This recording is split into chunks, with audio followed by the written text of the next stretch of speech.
जय हिंद दोस्तों। शिक्षा एक उद्देश्य चैनल में आपका बहुत बहुत स्वागत है। आज हम सीटेट में आने वाले बाल विकास के कुछ महत्वपूर्ण प्रश्नों को डिस्कस करने वाले हैं, जिसमें कि फर्स्ट क्वेश्चन को देखेंगे। फर्स्ट क्वेश्चन है हमारा, विकास के बारे में निम्नलिखित में से कौन सा एक कथन सही है। ऑप्शन दिए गए हैं। फर्स्ट ऑप्शन है, विकास भिन्न व्यक्तियों में भिन्न गति से होता है। बिल्कुल सही बात है। अलग अलग व्यक्तियों में विकास की जो गति होती है वो भिन्न होती है। ठीक है, नेक्स्ट देखेंगे, विकास जन्म से किशोरावस्था तक बहुत तीव्र गति से होता है और उसके बाद रुक जाता है। देखिए, अगर बात यहाँ तक होती कि तीव्र गति से होता है तब तक समझ में आता है, लेकिन उसके बाद रुक जाता है, तो यही जो है लाइन इसको क्या कर देती है, गलत कर देती है। नेक्स्ट देखेंगे ऑप्शन, विकास जन्म से किशोरावस्था तक आगे बढ़ता है, ठीक है, और फिर पीछे की ओर जाता है, तो विकास पीछे की ओर नहीं जाता है, ये भी क्या कर देता है इसको, गलत। नेक्स्ट ऑप्शन है, विकासात्मक परिवर्तन एक सीधी रेखा में आगे जाता है। तो देखिए, ऐसा भी नहीं है। ठीक है, तो इसका राइट आंसर हो जाएगा कि विकास जो है ना वो भिन्न व्यक्तियों में भिन्न गति से होता है। यही इसका क्या है, राइट आंसर है ना। चलिए नेक्स्ट क्वेश्चन देखेंगे। डैश एक प्रक्रिया है जिसके माध्यम से मानव शिशु समाज के सक्रिय सदस्य के रूप में निष्पादन करने के लिए आवश्यक कौशल का अर्जन प्रारंभ करता है। ठीक है, अब ऑप्शन दिए गए हैं, सीखना एक प्रक्रिया के दौरान, या फिर परिपक्वता, विकास, या सामाजिकरण। तो देखिए, अगर हम क्वेश्चन को थोड़ा सही तरीके से पढ़ेंगे और समझेंगे तो ऑप्शन हमें कहीं ना कहीं उसी में समझ में आ रहा है कि डैश एक प्रक्रिया है जिसके माध्यम से मानव शिशु समाज के सक्रिय सदस्य के रूप में, किसके सदस्य के रूप में, समाज के, तो बात कहीं ना कहीं की जा रही है समाज के बारे में। तो राइट आंसर इसका क्या हो जाएगा, समाजीकरण, है ना। क्या हो जाएगा कि समाजीकरण वह प्रक्रिया है जिसके माध्यम से मानव शिशु समाज के सक्रिय सदस्य के रूप में निष्पादन करने के लिए आवश्यक कौशल का अर्जन प्रारंभ कर देता है। ठीक है, तो इसके लिए क्वेश्चन नंबर 2 का जो आंसर है, राइट आंसर है, वो हो जाएगा ऑप्शन नंबर 4, समाजीकरण। ठीक है, नेक्स्ट क्वेश्चन है, ऋणात्मक सीखने का स्थानांतरण। देखिए, अधिगम जब आप पढ़ेंगे तो उसमें स्थानांतरण का क्वेश्चन जो है ना मोस्ट इंपॉर्टेंट है, क्योंकि कहीं ना कहीं देखा है कि C TET, KVS, UP TET या फिर कई अन्य सारे टेट में जनरली इसमें से कोई ना कोई एक क्वेश्चन रख दिया जाता है। ठीक है, चलिए खैर बात करते हैं इसमें कि ऋणात्मक सीखने का स्थानांतरण कहलाता है, क्या कहलाता है, कुछ ना सीखना या फिर सीखने में बाधा। नेक्स्ट ऑप्शन दिया है बाएं हाथ से सीखना या फिर गलत कौशल सीखना। देखिए, अगर हम बात करेंगे अधिगम स्थानांतरण की तो इसको भी अब समझेंगे, तो इसमें अधिगम धनात्मक स्थानांतरण, ऋणात्मक स्थानांतरण या फिर शून्य स्थानांतरण, है ना। तो देखिए, मैं आपको इसका थोड़ा सा कॉन्सेप्ट बताता हूँ। धनात्मक स्थानांतरण वो होता है कि जहाँ पर कुछ सीखा हुआ ज्ञान हमको हेल्प करता है। जैसे मान लीजिए कि आप साइकिल चलाना जानते हैं, तो साइकिल चलाने के बारे में आपका कॉन्सेप्ट एक तरह से क्लियर है। अब आप जब बाइक चलाते हैं तो कहीं ना कहीं आपको हेल्प मिलती है। वो बाइक स्कूटी चलाना सीखता है तो चलाने के कॉन्सेप्ट में कहीं ना कहीं उसको पहले हेल्प मिलेगी, यानी कम से कम वो उसका हैंडल संभालना तो जानता ही है, किस तरीके से संभालेंगे, है ना। तो ये तो हुआ धनात्मक। अब जैसे बात करेंगे ऋणात्मक स्थानांतरण की, ठीक है, तो इसका कॉन्सेप्ट होता है कि जब आपका पुराना ज्ञान आपके नए सीखने में कहीं ना कहीं बाधा उत्पन्न करता है।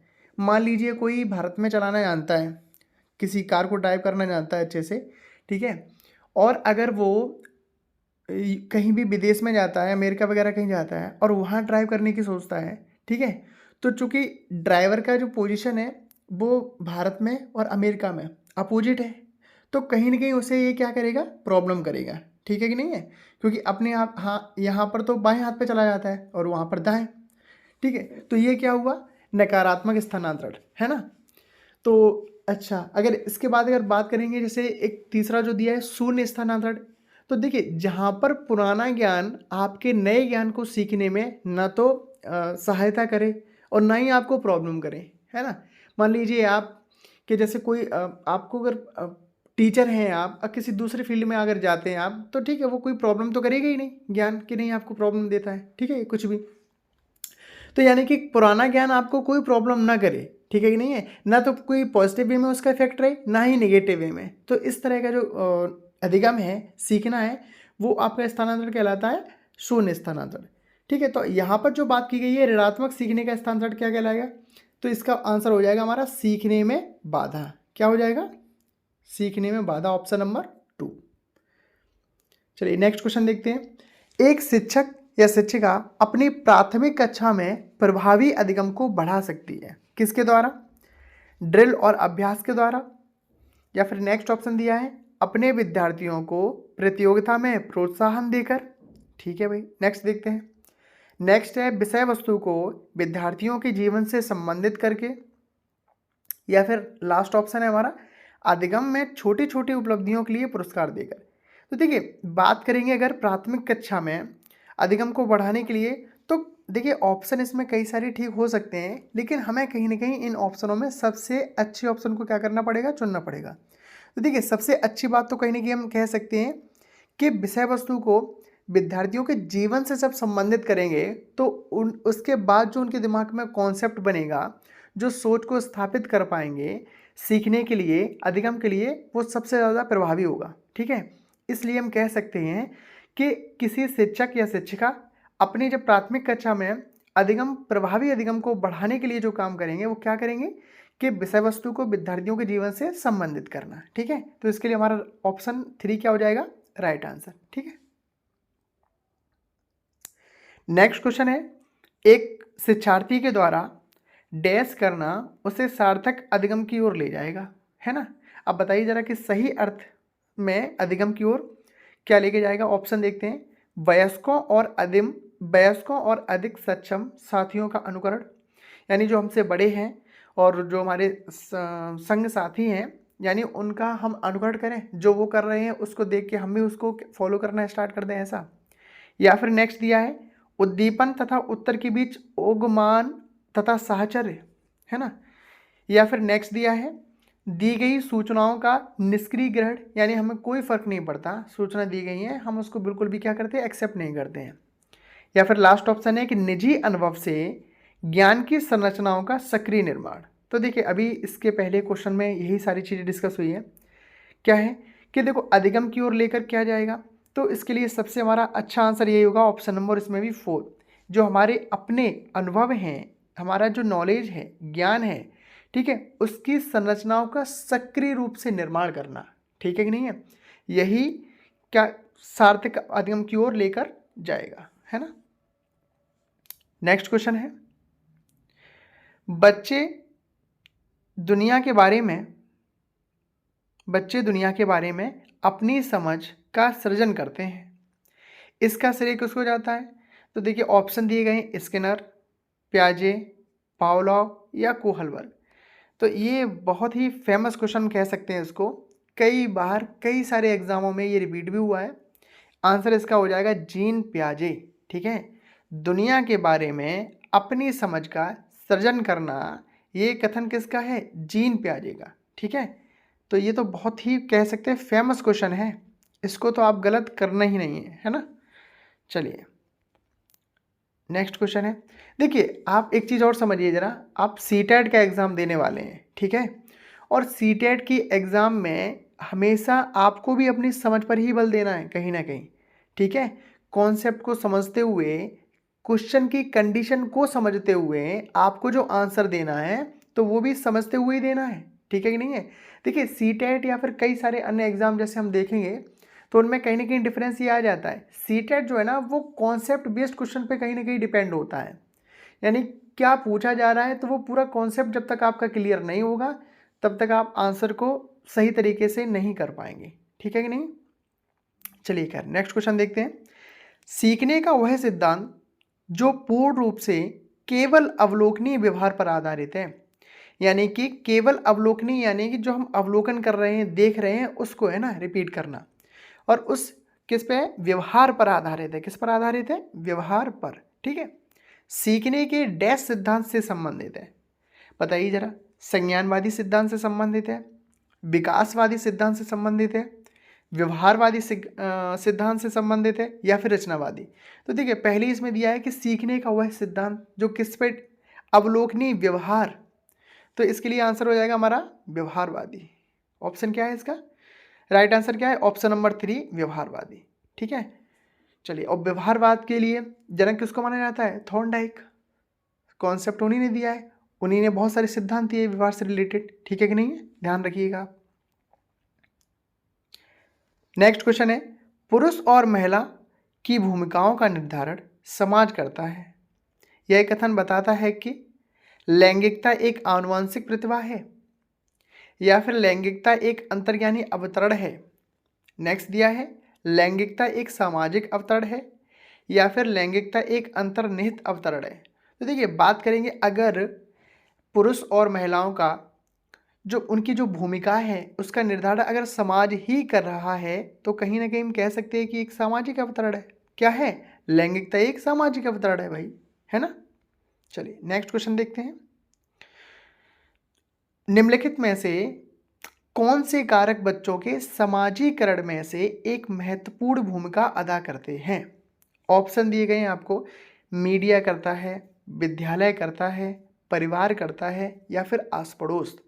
अब इनके लिए ऑप्शन दिए गए, ए ऑप्शन फर्स्ट जैसे दिया है कि ABCD यानी ये चारों करते हैं, या फिर C और A यानी कि मीडिया और परिवार करता है, या फिर BC विद्यालय और परिवार करता है, या फिर ACD मीडिया परिवार और आस पड़ोस करता है। ठीक है, तो देखिए आप बात करेंगे जैसे समाजीकरण की। सिंपल सी बात है, सबसे पहले घर से स्टार्ट करते हैं। जैसे भाई समाजीकरण जो है ना, घर में हमारे माता पिता, दादी बाबा या चाचा ताऊ जितने भी जो सदस्य हमारे हैं, है ना, तो हम बात करेंगे सबसे पहला सामाजिकरण तो हमारा परिवार से स्टार्ट हो जाता है। फिर कहीं ना कहीं आस पड़ोस से, क्योंकि हम वहाँ भी अपने रिश्ते नाते और उनका एक तरीके से कह सकते हैं कि सम्मान करना, ये सारी चीज़ें सीखते हैं। फिर बात करेंगे जैसे विद्यालय जाएंगे तो वहाँ भी हमें रिस्पेक्ट सिखाई जाती है, बड़ों का सम्मान करना, आपस में कनेक्टिविटी रखना, है ना, सामाजिक भूमिकाओं को एक अच्छे स्तर पर रखना, और कहीं ना कहीं मीडिया भी इसमें शामिल हो जाती है। ठीक है, तो इसका लिए इसका राइट आंसर हो जाएगा ऑप्शन नंबर ABCD यानी मीडिया, विद्यालय, परिवार, आस पड़ोस। इन सभी की, ये सभी के सभी महत्वपूर्ण भूमिका निभाते हैं। ठीक है कि नहीं। नेक्स्ट क्वेश्चन है, अनुशासन जो अधिगम वातावरण में एक महत्वपूर्ण भूमिका निभाता है। कौन? अनुशासन। और अधिगम वातावरण यानी कि सीखने के वातावरण में, अधिगम मीन्स सीखना। ठीक है, किस तरह मदद करता है? अब इसमें अनुशासन किस तरह, देखिए अगर आप बात करेंगे सीखने की तो अनुशासन भी बहुत जरूरी है ना। अगर अनुशासन ही नहीं होगा तो कहीं ना कहीं सीखने में आप समझ सकते हैं कि चीज़ें कहाँ से कहाँ तक चली जाएंगी। ठीक है, चलिए खैर ऑप्शन देखते हैं इसके। बच्चों को उनके पाठ रटकर याद करने में, या फिर बच्चों को अपनी शिक्षा को विनियमित और मॉनिटर करने के लिए। नेक्स्ट दिया है चुप्पी साधे रहने के लिए, या फिर शिक्षकों को निर्देश देने में। देखिए रटने में कभी भी बल नहीं दिया जाता है कि नहीं, आपने देखा होगा। तो अनुशासन भी ये नहीं कहता कि आप पाठ को रट लें, बिल्कुल भी नहीं कह सकता। और ना ही अनुशासन ये कहता है कि आप चुप्पी साधे रहें, और ना ही ऐसा है कि भाई सिर्फ शिक्षकों को क्या दे दिया, निर्देश दे दिया। बल्कि बच्चों को अपनी जो शिक्षा है ना वो विनियमित यानी प्रॉपर तरीके से कैटेगराइज्ड हो कि इस तरीके से हमें ये काम करना है ऐसा। ठीक है, और मॉनिटर करने के लिए प्रॉपर वे में। तो इसके लिए हमारा राइट आंसर हो जाएगा ऑप्शन नंबर 2 यानी कि शिक्षा को विनियमित और मॉनिटर करने के लिए जो अनुशासन है वो एक महत्वपूर्ण भूमिका निभाता है सीखने के लिए, अधिगम वातावरण में यानी अधिगम करने के लिए, है ना। चलिए नेक्स्ट क्वेश्चन है, निम्नलिखित में से कौन सा प्रश्न बच्चों को गंभीर रूप से सोचने के लिए आमंत्रित करता है? ठीक है कि नहीं, बात की गई है बच्चों के गंभीर रूप से सोचने के लिए। ठीक है कि नहीं, चलिए ऑप्शन देखते हैं। विभिन्न तरीके से इसे हम कैसे हल कर सकते हैं। ठीक है, नेक्स्ट दिया है क्या आप इसका उत्तर जानते हैं। तो देखिए बात करी गई गंभीर सोच की, ठीक है, लेकिन अगर आप इसमें देखेंगे कि क्या आप इसका उत्तर जानते हैं तो ये तो सरल है। अगर जानते हैं तो फटाफट आप इसका आंसर देंगे, नहीं जानते हैं तो आपके माइंड में क्लियर रहेगा। सही जवाब क्या है, इसमें भी कहीं ना कहीं हमारा एक ही पॉइंट रहेगा कि अगर पता है तो आप इसका आंसर रखेंगे, नहीं पता है तो कोई बात नहीं। चलिए आगे दिया है क्या आप इसी तरह की स्थिति के बारे में सोच सकते हैं, सिर्फ इतना। ठीक है कि नहीं है, तो देखिए बात की जा रही है गंभीर रूप से सोचने के लिए। देखिए सिंपल सा, जैसे किसी ने पूछ दिया कि भाई भारत की बताइए राजधानी कहाँ है, एक लाइन में आंसर आ जाएगा। ठीक है कि नहीं है, या फिर आपसे पूछ दिया कि भारत की राजधानी कहाँ है, आप जानते हैं कि नहीं जानते, तब भी आप फटाफट एक लाइन में उसका आंसर देंगे। क्या इसमें आप गंभीर तरीके से सोचेंगे, नहीं सोचेंगे। आगे है कि भारत की राजधानी, जैसे क्वेश्चन मैंने अगर रिपीट कर दिया कि भाई इसी तरह से किसी और की राजधानी पूछना है या बताना है, इसके बारे में आप सोचिए, तब भी क्या आप अपनी सोच को बहुत कह सकते हैं कि डाइवर्सिटी में लेके जाएंगे, क्या विविधता में लेके जाएंगे। तो इसके लिए आंसर हो जाएगा option number A, first. Option number first इसका आंसर हो जाएगा कि विभिन्न तरीके से इसे हम कैसे हल कर सकते हैं। ठीक है, तो जो क्वेश्चन में दिया जा रहा है कि गंभीर रूप से सोचने के लिए तो हमारा क्या है होना चाहिए कि हम इसको विभिन्न तरीके से कैसे सॉल्व करें, है ना।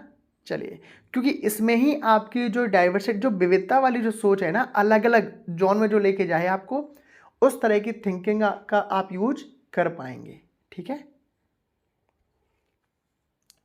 नेक्स्ट क्वेश्चन है, एक 3 वर्ष का बच्चा बताता है दूध जो है ना वो बूथ पर एक मशीन द्वारा उत्पादन दूध का किया जाता है, और निम्नलिखित में से कौन सा बच्चों की समझ का सबसे अच्छा स्पष्टीकरण प्रदान करता है। ठीक है, यानी कि एक 3 वर्ष का बच्चा है जो यह समझता है कि दूध जो है ना एक बूथ से मिलता है और वहाँ एक मशीन लगी हुई है, उसके द्वारा दूध का उत्पादन किया जाता है। ठीक है, अब इस बात को कौन स्पष्टीकरण दे रहा है, देखिए जरा। ऑप्शन दिए गए हैं कि बच्चों का परिवार बच्चे को प्रेरक वातावरण प्रदान नहीं करता इसलिए ऐसा है, या फिर बच्चों को दुनिया का बहुत सीमित अनावरण ज्ञान है। नेक्स्ट दिया है बच्चों का जवाब दूध बूथ से दूध खरीदने के अपने अनुभव पर आधारित है, या फिर बच्चों ने गाय को कभी देखा ही नहीं है। तो देखिए है क्या कि बच्चे जो है ना वो अनुकरण करते हैं, देखा होगा आपने ज़्यादातर अपने आसपास के माहौल से, वातावरण से, माता पिता से, घर के माहौल से, अपने समाज से, इन सब से ही तो इंटरेक्ट करके सीखते हैं कहीं ना कहीं। ठीक है कि नहीं है।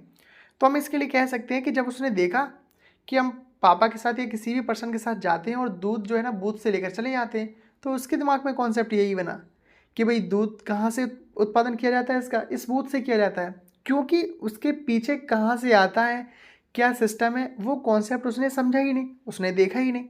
ठीक है, तो हम कह सकते हैं कि बच्चों का जवाब भी ऑप्शन नंबर 3 है ना, ऑप्शन नंबर 3 हो जाएगा कि बच्चों का जवाब क्या है, दूध बूथ से खरीदने के अपने अनुभव पर आधारित है ये।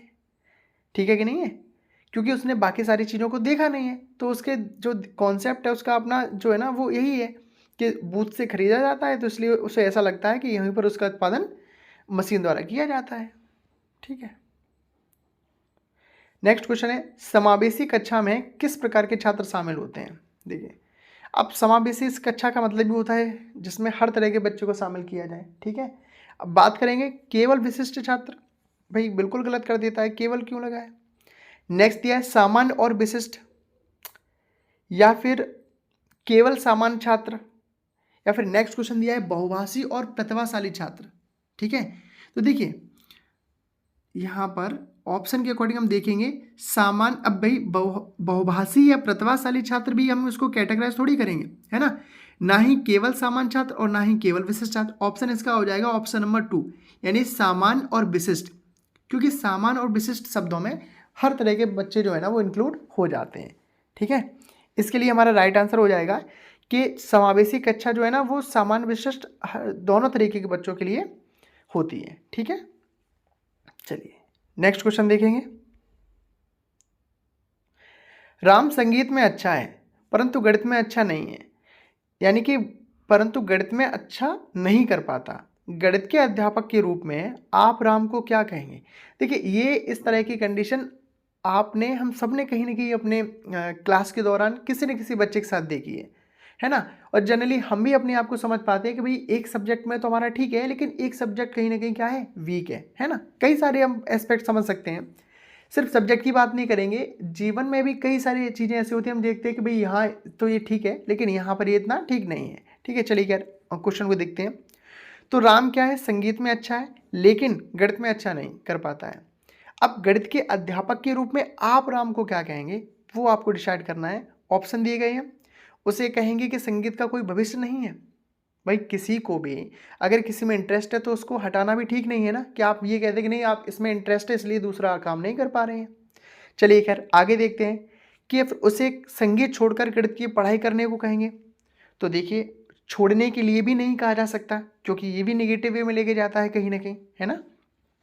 नेक्स्ट देखेंगे, उसके अभिभावकों को बुलाकर बात करेंगे। उससे कहेंगे भाई इसे आता नहीं है, समझाइए, कहिए, ऐसा करेंगे। या फिर उसे कहेंगे कि वह गणित में भी अच्छा प्रदर्शन कर सकता है और उसे गणितीय अवधारणाएं समझाएंगे। तो देखिए पॉजिटिव आंसर जो है ना वो ऑप्शन नंबर 4 ही है। ठीक है, यानी आप उसको प्रोत्साहित ही करेंगे, उसको प्रोत्साहन देंगे, है ना, अभिप्रेरित करेंगे उसको।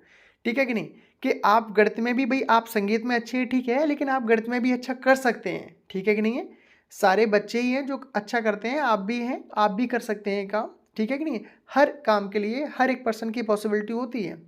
तो आप उसको ऐसा कहेंगे और जो भी कॉन्सेप्ट बताते बनेगा वो आप उसको समझाएंगे, बताएंगे, जिससे कि वो आप उसके लिए हेल्पफुल रहे। तो कहीं ना कहीं इसका आंसर क्या हो जाएगा, ऑप्शन नंबर 4, यानी उसे कहेंगे कि वह गणित में भी अच्छा प्रदर्शन कर सकता है और उसे गणितीय अवधारणाएं समझाएंगे। चलिए नेक्स्ट देखेंगे क्वेश्चन। भाटिया बुद्धि परीक्षण का प्रयोग किस आयु वर्ग के बालक पर करते हैं। ठीक है, ऑप्शन दिए गए 11 से 16 वर्ष, या फिर 5 वर्ष से 10 वर्ष, नेक्स्ट दिया है 12 वर्ष से 15 वर्ष, या फिर 10 वर्ष से 18 वर्ष।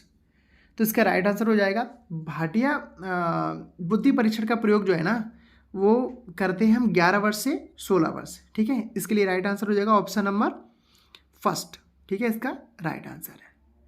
ठीक है दोस्तों, आपको अगर अच्छा लगा हो वीडियो और इसके क्वेश्चंस भी आपको अच्छे लगे हों तो चैनल को कृपया सब्सक्राइब कर लें और लाइक भी कर दें, है ना। ठीक है।